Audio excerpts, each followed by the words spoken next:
Sinusuportado ng Bangko Sentral ng Pilipinas ang panukalang baguhin ang Bank Secrecy Law na itinuturing na sobrang higpit pagdating sa pag-amyenda at pagpapatupad. Ayon kay BSP General Counsel Attorney Roberto Figueroa, naglilimita ang kasalukuyang batas sa kakayahan ng mga regulator na tukuyin ang mga lumalabag sa batas at ang mga posibleng kasong money laundering. Anya pareho rin ang pananaw ng World Bank at International Monetary Fund na dapat bigyan ng malawak na access ang mga regulator sa impormasyon ng mga account para maiwasan ang iligal na transaksyon.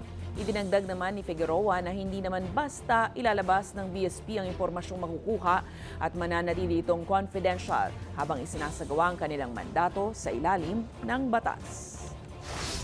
If we could be allowed to have these powers to inquire into bank accounts para po magkaroon tayo ng effective prudential supervision.